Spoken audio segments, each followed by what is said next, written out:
Hello friends, YouTube channel साहित्य अध्ययन पर आपका स्वागत है। और आज हम पढ़ने वाले हैं अपनी इंग्लिश फाउंडेशन की बुक से चैप्टर नंबर 6, यानी जो third year BA BCom BSc में यूज़ होती है उस इंग्लिश की book, English language foundation course की बुक से चैप्टर 6 देखने वाले हैं। चैप्टर 6 का नाम है द सॉन्ग ऑफ कबीर। ठीक है, कबीर के सॉन्ग, कबीर के गीत। तो कबीर दास जी जो थे वो एक संत कवि थे। ठीक है, तो उनके द्वारा लिखे हुए पार्ट से हमें क्वेश्चन आंसर लेना है।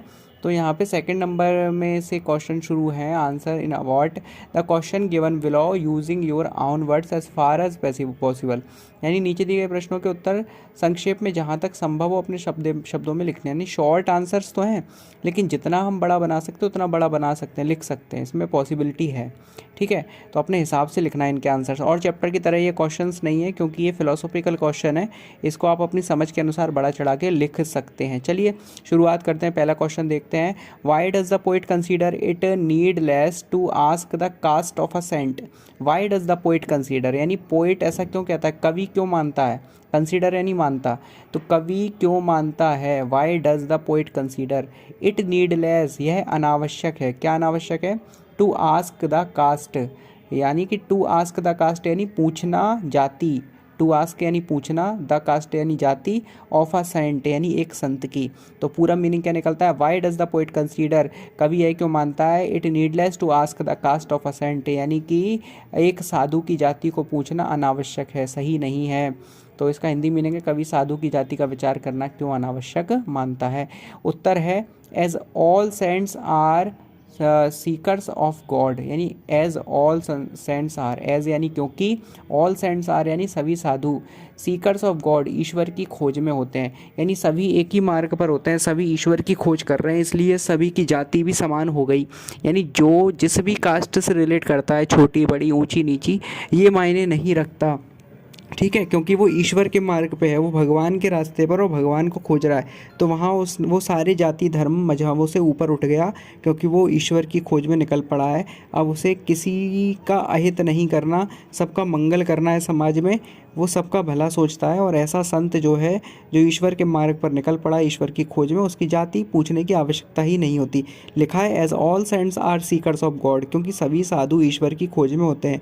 इट इज़ अननेसेसरी, यानी यह अनावश्यक है, इसकी ज़रूरत ही नहीं है। It is unnecessary to consider, यानी कि पूछना, the caste of a saint, यानी कि एक साधु की जाति। ठीक है, तो इसका पूरा मीनिंग क्या है? As all saints are seekers of God, क्योंकि सभी साधु ईश्वर की खोज में होते हैं। It is unnecessary to consider the caste of a saint, अतः उनकी जाति का विचार करना अनावश्यक है। दूसरा प्रश्न है what is meant by seekers of God, यानी कि ईश्वर की खोज करने वालों से क्या तात्पर्य है। व्हाट इज़ मीन्ड बाय, क्या तात्पर्य है सीकर्स ऑफ गॉड, ईश्वर के खोजियों से। तो ईश्वर की जो खोज करने वाले, ईश्वर को ढूंढने वाले, उनसे कहने से क्या तात्पर्य, मतलब उन्हें उनसे क्या तात्पर्य, ईश्वर की खोज करने वाले कौन होते हैं, हमें ये बताना है। चलिए शुरू करते हैं। आंसर है सीकर्स ऑफ गॉड मीन्स, ईश्वर की खोज करने वालों का मतलब है द ट्रू डेवोटीज ऑफ गॉड, भगवान के असली भक्त। डेवोटीज यानी भक्त, ट्रू यानी सच्चे, ऑफ गॉड यानी भगवान के। Who devoted their whole life in service of God, who devoted यानी उन्होंने समर्पित कर दी है, देयर होल लाइफ अपना संपूर्ण जीवन, इन सर्विस ऑफ गॉड भगवान की सेवा में। सर्विस यानी सेवा, ऑफ गॉड यानी भगवान की, इन यानी में। तो इसका पूरा मीनिंग क्या निकल रहा है? सीकर्स ऑफ गॉड मीन्स, ईश्वर को खोजने वालों का मतलब है the true devotees of God, भगवान के सच्चे भक्त। Who devoted their whole life, जिन्होंने अपनी पूरी ज़िंदगी समर्पित कर दी है, इन सर्विस ऑफ गॉड भगवान की सेवा में। इस प्रकार इसका मीनिंग हो जाता है कि seekers of God means the true devotees of God, ईश्वर की खोज करने वालों का अर्थ है ईश्वर के सच्चे भक्त। Who devoted their whole life in service of God, जो अपना संपूर्ण जीवन ईश्वर की सेवा में लगा चुके हैं। चलिए आगे बढ़ते हैं। थर्ड क्वेश्चन है who was Rishi Swapach by caste, Rishi Swapach किस जाति के थे। देखिए यहाँ पर इस कबीर के सॉन्ग में यहाँ पर एक स्वपच नाम के ऋषि का वर्णन आया है। स्वपच का मतलब होता है स्व यानी कुत्ता, और पच यानी पचाने वाला, खा जाने वाला। तो जो कुत्ते को भी पकाकर खा जाए उसकी जाति होती है स्वपच, यानी वो बहुत निम्न कैटेगरी में गिना जाता है।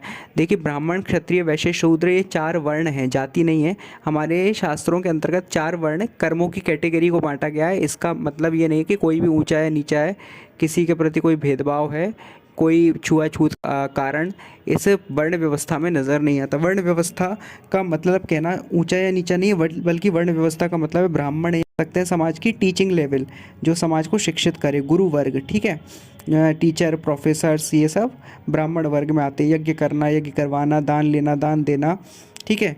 और सारे के सारे कर्म कांड वगैरह करना, धार्मिक अनुष्ठान करना, ये सब जो है ब्राह्मण का कर्म है। ब्राह्मण मीन्स जन्म से ब्राह्मण नहीं, बल्कि कर्मों से ब्राह्मण, अपने संस्कारों से ब्राह्मण।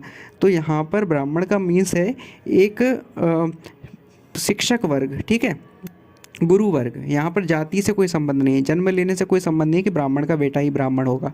यहाँ पर तात्पर्य है व्यक्ति के सिद्धांतों से, व्यक्ति के कर्मों से, व्यक्ति की सोच से, वो कैसी सोच रखता है उस हिसाब से उसका वर्ण निश्चित होता है। वर्ण का मतलब होता है चुनना, वर्ण का मतलब होता है रंग। तो रंग व्यक्ति के अलग अलग हो सकते हैं, इसका जन्म से कोई भी तात्पर्य नहीं है, ठीक है। तो वर्ण है, ज़रूरी नहीं कि एक ड्राइवर का बेटा भी ड्राइवर ही होगा, एक डॉक्टर का बेटा डॉक्टर ही होगा। ये तो आवश्यक नहीं है ना कि एक पॉलिटिशियन का बेटा पॉलिटिशियन ही बन पाए। ज़रूरी तो नहीं उसके अंदर योग्यता हो पॉलिटिशियन बनने की, राजनीति कर पाने की, उसके अंदर योग्यता हो, समझ हो, बुद्धि हो। तो ऐसा आवश्यक नहीं है कि जो व्यक्ति जो है, जो पिता रहा हो, बेटा भी वही बन पाए, उसके अंदर भी उतनी ही समझ हो, ऐसा आवश्यक नहीं है ना। तो who was Rishi Swapach by caste, यहाँ पर हम सीधे आ जाते हैं कि स्वपच ऋषि कास्ट से कौन थे, जाति से कौन थे। तो Rishi Swapach was a tanner by caste. Rishi Swapach जाति के चर्मकार थे। चर्मकार यानी चमड़े का काम करने वाला, ठीक है। तो जाति के अकॉर्डिंग देखा जाए तो उस समय जाति व्यवस्था थी जब कबीर थे। उससे पहले हमारे शास्त्रों में जाति व्यवस्था नहीं है हालांकि, लेकिन कबीर के समय जाति व्यवस्था बहुत तेज़ी से जड़ पकड़ती जा रही थी रूढ़िवाद की तरह। उस समय जाति व्यवस्था चल रही थी देश के अंदर, और जाति व्यवस्था आज भी अपनी जड़ जमाए हुए है। जबकि कोई ब्राह्मण, क्षत्रिय, वैश्य, शूद्र जन्म से नहीं होता, बल्कि अपने अपने कर्मों से होते हैं, और कर्मों के अनुसार भी किसी से भेदभाव करने की शिक्षा नहीं दी गई है। बस एक पोजीशंस हैं, टीचर पोजीशन मीन्स ब्राह्मण, और शासक वर्ग यानी कि एक तरह से रक्षा करने वाला, आर्मी वाली पोजीशन जो होती है, और राज्य करने वाली जो पोजीशन होती है वो होती है शासक वर्ग की, क्षत्रिय। वैश्य होता है व्यापार करने वाला, कृषि, गौरक्ष, वाणिज्यम। शास्त्रों में कहा है जो खेती करे, गौरक्षा यानी गौरक्षा करे, गाय पाले, और वाणिज्यम यानी व्यापार करे, वो वैश्य माना गया है। और शूद्र को माना गया है सेवा कार्य करने वाला, साफ सफाई करने वाला। इसका जन्म से कोई भी लेना देना नहीं, व्यक्ति अपनी क्वालिटी से अपने वर्ण का चुनाव करता है। और इन चारों के बाद वो है स्वपच। स्वपच जो कुत्ते को भी खा जाता है, ठीक है। तो Rishi Swapach was a tanner by caste, वो जाति से चर्मकार थे, ठीक है। उस समय के हिसाब से देखा जाए तो जाति व्यवस्था उस समय थी कबीर के समय, तो वो जाति से क्या थे, चर्मकार यानी चमड़े का काम करने वाले। लेकिन उस समय थी जाति व्यवस्था, लेकिन हमारे शास्त्रों में नहीं, इसलिए हमें जाति व्यवस्था के हिसाब से भेदभाव नहीं करना चाहिए। कोई भी ऊंचा नीचा नहीं होता। वर्ण में सभी के अलग अलग कर्म है, लेकिन सभी समान रूप से बराबर हैं, किसी में से कोई छोटा नीच नहीं है। व्यक्ति यदि घर की साफ़ सफाई करता है तो वो शूद्र नहीं बन जाता, वो नीच नहीं बन जाता। यदि बाहर का व्यक्ति साफ़ सफाई कर रहा है तो वो वर्ण से तो शूद्र है, ठीक है, लेकिन छुआछूत का अधिकारी नहीं है, क्योंकि वो कर्म को कर रहा है, उसमें कोई मतलब ही नहीं छुआछूत सोचने से। हर व्यक्ति अपने आप में शूद्र बन जाता है। ऐसे तो अगर देखा जाए तो सब व्यक्ति अपने घर की साफ़ सफाई नहीं करते। जब घर की साफ़ सफाई करने वाला छोटा नहीं माना जा सकता, अच्छा माना जाता है, तो जो पूरे देश की साफ़ सफाई कर रहा है, अपने शहर की साफ़ सफाई कर रहा है, गलियों की कर रहा है, वो तो कितना महान हुआ, भारत को स्वच्छ रख रहा है। आगे बढ़ते हैं। What is common in Hindus and Muslim, हिंदुओं तथा मुसलमानों में क्या समान है। व्हाट इज़ कॉमन यानी क्या समान है, in Hindus and Muslims, Muslim और हिंदुओं में क्या समान है।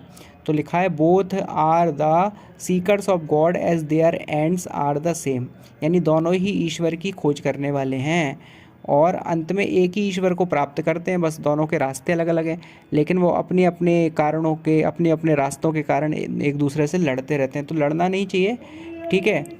कोई किसी को काफिर कहकर उसको मारने का हक किसी को नहीं है, क्योंकि सब ईश्वर के बनाए हुए हैं, बस अपने अपने तरीके से ईश्वर को प्राप्त कर रहे हैं। तो किसी को ये नहीं सोचना चाहिए कि हमारा धर्म कहता है कि इनको मारो, ऐसा नहीं सोचना चाहिए।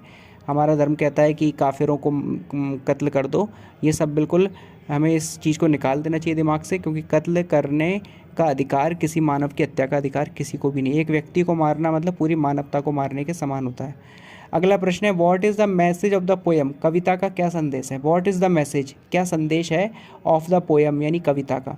तो उत्तर है saints can be of any caste, यानी साधु किसी भी जाति का हो सकता है।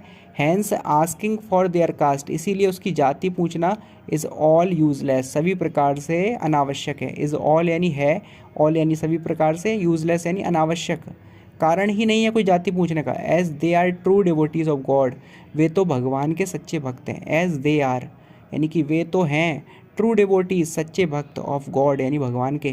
तो उसका हिंदी मीनिंग क्या निकला? Saints can be any caste, साधु किसी भी जाति से हो।